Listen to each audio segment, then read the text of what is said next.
Sir back side నుండి కళ్ళంలో ఒకరు పట్టుకున్నారు. బ్యాక్ సైడ్ నుండి కర్ర వచ్చి పడిపోయింది. మొక్కలు తిరిగి అలా సైడ్ చెరువు పక్క తోసేసారు సార్. తోసేయగానే అప్పుడు మా పేషెంట్ గారికి పొరలు చెప్తే వచ్చి తీసుకెళ్ళారు సార్ హాస్పిటల్. అదే 3 దగ్గర బ్రేక్ అయిందంటండి. బోన్స్ ఉంటుంది కదా, 3 గట్టి కొట్టుంటారు కట్టుకోలేదు కలపనంత ముస్లిం కాలేదు సార్. నేను డ్యూటీ చేసుకుని వచ్చేస్తున్నాను సార్ బైక్కి. వెహికల్ వెళ్ళిపోయి ఇలా పైకి వస్తున్నాను. వస్తుంటే జమ్ముని తెచ్చి మాజీ ఎమ్మెల్యే ఉన్నారు కదా, తను వెహికల్ అడ్డం గడిసారు. వెహికల్ ఎందుకు అడ్డుకన్నా పెట్టారని అడిగావు. అడ్డ కట్టారు ఏంటి సార్ నేను చెప్పాలి కదా సార్ అంటే ఒకరోజు ఫోన్ చేస్తుంటే ఫోన్ అది లాగేసుకున్నాను సార్.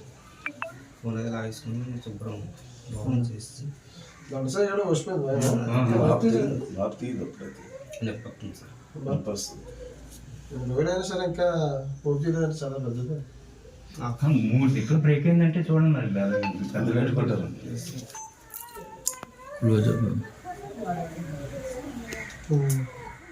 అవి కూడా చూపించండి సార్. అది ఇక్కడ మీద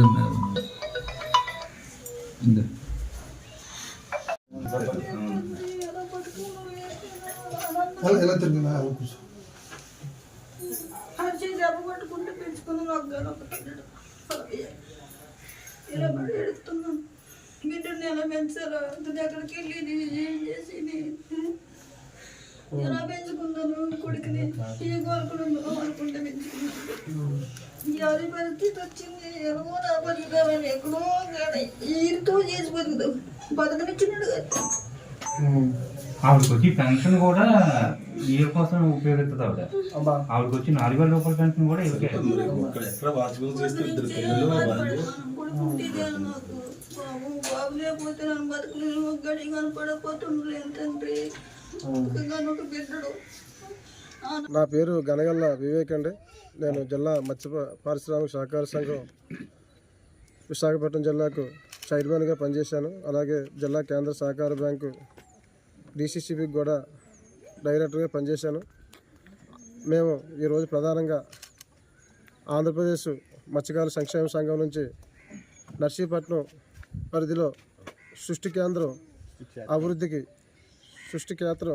అభివృద్ధికి స్థానిక ఎమ్మెల్యే గారు అలాగే స్పీకర్ గారు ఏదో అభివృద్ధి పేరిట ఆయన చేస్తున్న నేపథ్యంలో అక్కడ మా సాటి మత్స్యకారుడు పడాల చంద్రరమణ కేఎల్పురం నర్సీపట్నం చెందిన వ్యక్తి ఆయన వాచ్మెన్గా పనిచేస్తున్నారు. ఈ అభివృద్ధి జరుగుతున్న నేపథ్యంలో గత నెల 25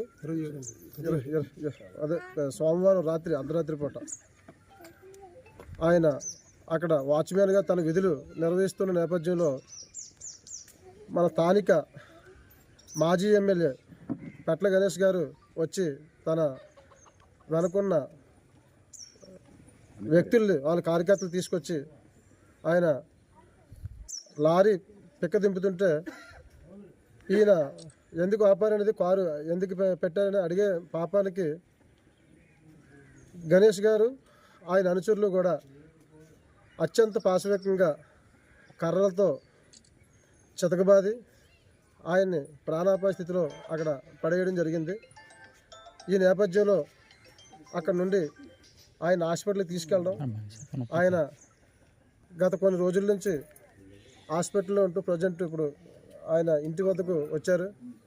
ఈ నేపథ్యంలో మేము ఇది సామాజిక మాధ్యమాల ద్వారా తర్వాత మా మత్స్యకార సంఘ నాయకులు కూడా మాకు సమాచారం ఇవ్వడంతో ఈరోజు రమణ కుటుంబాన్ని పరామర్శించడానికి మా కమ్యూనిటీ నాయకులు మేము అంతా కూడా ఈరోజు నర్సీపట్నం వచ్చి ఈ దుర్మార్గాన్ని ఈ దాష్టీకాన్ని కూడా మేము ఖండించాలనే కాన్సెప్ట్ ఈరోజు మా రమణ గారిని పరామర్శించడం, తర్వాత కుటుంబానికి కూడా మేము అండగా నిలబడి తర్వాత రేపు భవిష్యత్తులో కూడా మన నర్సీపట్నం మాజీ ఎమ్మెల్యే పట్ల ఉమాశంకర్ గణేష్ గారు చేసిన అరాచకాలు ఆగడాల మీద కూడా జిల్లా ఉన్నతాధికారులు పోలీసు యంత్రాంగం దృష్టికి కూడా తీసుకెళ్ళి ఈరోజు ఆయనకి సరైన న్యాయం చేయని పక్షంలో ఇది రేపు రాష్ట్ర వ్యాప్త ఉద్యమంగా కూడా దీన్ని మేము తీసుకొని తీవ్రస్థాయిలో కూడా పోరాడడానికి సిద్ధంగా ఉన్నాము. గతంలో కూడా ఇదే పెట్ల ఉమాశంకర్ గణేష్ గారు ఒక దళితుడు మాస్క్ అడిగిన పాపానికి ఆయన్ని అత్యంత పాశవికంగా నడు రోడ్డుపైకి ఈడ్చి ఆయన ప్రభుత్వం ఆయన ఎమ్మెల్యేగా ఉన్న నేపథ్యంలో ఇక్కడ దళితుడిని పట్టున పెట్టుకోవడం జరిగింది. అలాగే ఈరోజు చూస్తే ఆయనకి అధికారం పోయినప్పటికి కూడా ఆయనకి ఎక్కడా కూడా కండకావరం అనేది తగ్గలేదు. మళ్ళీ ఇప్పుడు ఒక మత్స్యకారుడిని ఆయన అత్యంత పాశవికంగా చితకబాది కర్రలతోని తన అనుచరులు ఆయన కలిపి ఈరోజు కూడా ఎక్కడో బయట దాగుని ఆయన హైకోర్టులో ముందస్తు బయలుకు ప్రయత్నం చేస్తున్నారు. మేము ఈ సందర్భంగా చెప్పేది ఏంటంటే గౌరవ న్యాయస్థానం వారు కానీ రాష్ట్ర ప్రభుత్వం వారు కానీ శ్రద్ధ తీసుకొని మత్స్యకారుడికి జరిగిన అన్యాయాన్ని మీరు పరిగణలోకి తీసుకొని ఆయనకి రేపు బయలు కూడా ఇవ్వకూడదని మేము డిమాండ్ చేస్తున్నాం.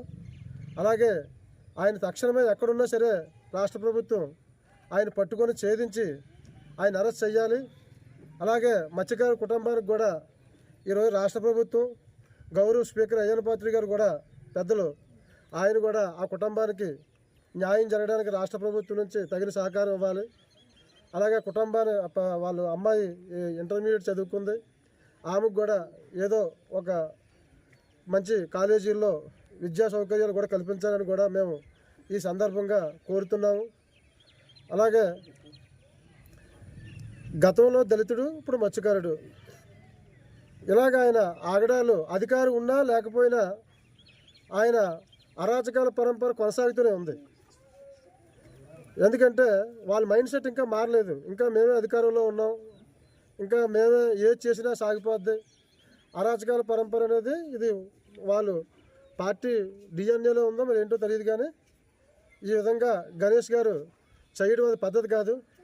మత్స్యకార సమాజం కూడా చూస్తూ క్షమించదని కూడా నేను ఈ సందర్భంగా రాష్ట్ర ప్రభుత్వం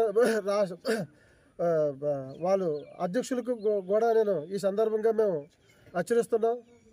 మీ పార్టీ ఎమ్మెల్యేను కూడా మాజీ ఎమ్మెల్యేను కూడా అదుపులో పెట్టుకోవాల్సిన అవసరం జగన్మోహన్ రెడ్డి గారికి ఎంతైనా ఉంది. ఎందుకంటే గతంలో దళితులు చేస్తే అది రాష్ట్ర వ్యాప్తంగా ఒక తీవ్రమైన చర్చ జరిగింది. దళిత సమాజం అంతా రోజు చేదరించుకొని రోజు ఆ ప్రభుత్వానికి బుద్ధి చెప్పారు. మరలా కూడా మత్స్యకారులు అందరూ కూడా సంఘటితంగా ఏకమై మీ పార్టీకి కానీ మీ పార్టీ నాయకులకు కానీ జిల్లాలో ఎక్కడా కూడా తిరగలేని పరిస్థితి కూడా ఈరోజు మత్స్యకారులందరూ కూడా తీసుకొస్తామని, అలాగే పడాల చంద్రబాబు కుటుంబానికి కూడా మేమంతా మా అండ దండ మా మత్స్యకార సంఘాలన్నీ కూడా ఐక్యంగా ఆయన కుటుంబానికి ఎప్పుడు నిలుస్తాయి. ఈ సందర్భంగా కూడా రాష్ట్ర ప్రభుత్వం స్థానిక ఎమ్మెల్యే అయినటువంటి స్పీకర్ గారు శ్రద్ధ తీసుకొని ఆ కుటుంబానికి న్యాయం చేసి తర్వాత తక్షణమే గణేష్ అరెస్ట్ చేయాలని కోరుచున్నాం.